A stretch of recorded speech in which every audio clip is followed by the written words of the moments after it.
So Nathan, a 2-2 draw here at Belper Town this afternoon. Bottom of the table clash and a very feisty affair towards the end in particular.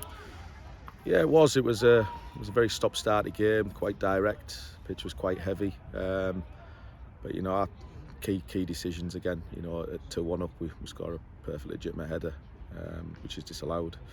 And as the game's gone on, Belper in the second half, they were the better team. They were always on the front foot, and we were hanging on.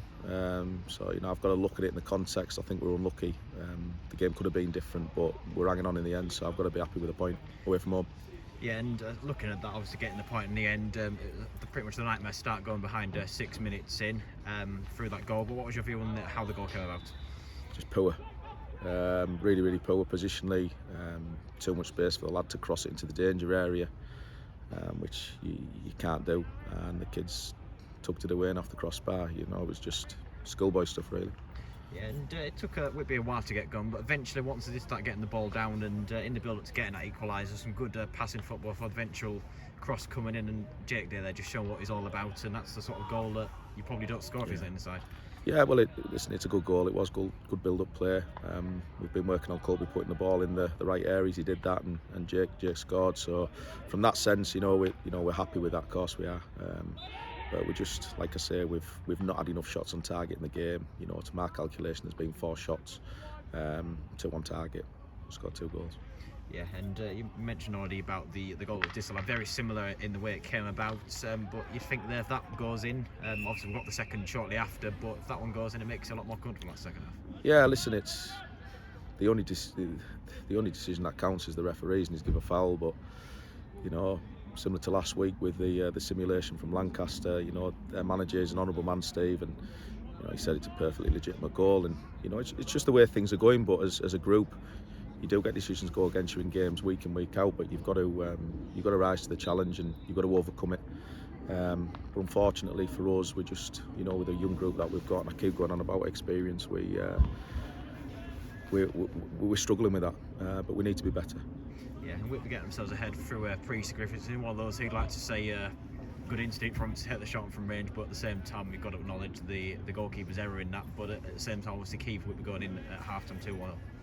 Yeah, well, listen, you don't shoot, you don't score, and that's what he's done, and the keeper has had a bit of a blooper, but if he doesn't take that shot, that would never have happened. And again, it's something that we're drilling into the boys. We need to get more shots on goal. We're not doing that. The stats will tell us that. The goals for will tell us that. But yeah, it's you've got to say fair play to Priest if you're taking it on.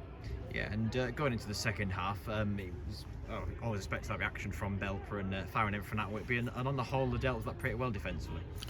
Yeah, well, through the kitchen sink at it. They've got really good forward players, quick movement, played high levels, a little bit of experience there, and they were pulling us around, and we struggled with it.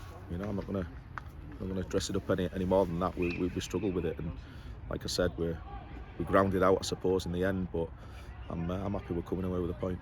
Yeah, and Belper against getting an equaliser from the penalty spot, and it's one of those there where you think that's sort of what happens when you've got your striker defending your own box. Yeah, but Jake knows himself he's got to do better there. He's bought the foul, and you've just got to stand up. You don't dangle legs, which is what we've done.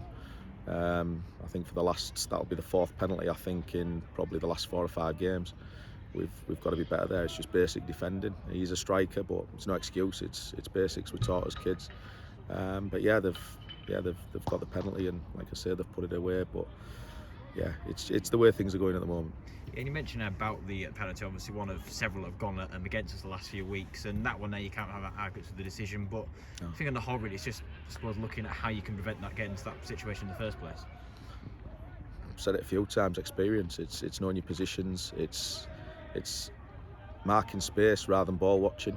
It's being aware of players that are around you, and like I say, we've isolated ourselves at key times in games, and today was one of them. We could have hung on, but like I say, they've had a real cheap penalty from us and they've put it away. But you know what? It happens in football. You get decisions against you. Players make mistakes, but you've got to learn from it. We've said that a few times recently, but we'll be working on it next week. We need to be more wiser in games, and we need to start limiting these silly mistakes that are costing us valuable points. So yeah, it's something we're going to look at next week. And then just finally looking ahead, back at home next Saturday against Atherton Collieries, and again a side that sort of, people often say about them potentially going down each season, but every season they're always up, always holding their own, and a very physical side, but they also play football as well, as we found it last season. They're a great football club, and I think Brad Cook there, he's got a group of lads who work ridiculously hard for each other. They've been together a long time, battles against the odds every season. He loses players, replaces them, but they'll be coming to fight for everything at our place next week, and we need to rise to that, because Atherton are one of the best in the league at that, if not the best. And like I say, they grind results out against the odds every week, so we need to rise to that challenge. It's going to be a tough game without a doubt, as they all are, but we're on home soil, and we need to improve that, and hopefully, fingers crossed, we can improve on the performance today and come back with 3 points. Yeah, and as well, after a positive meeting last night, supporter-wise, you'd be hoping that a lot of the supporters have taken on board what was said yesterday, even in terms of getting numbers back in. Yeah, listen, I think it was a real positive meeting. As manager and the lads, we want as many supporters there as we can. We know there's been a few mistakes along the way, a few errors, things we could improve on. But we want to work together, and we'd like as many fans as we can against Atherton at home, and hopefully it can give us a little bit of an urge to start improving on results.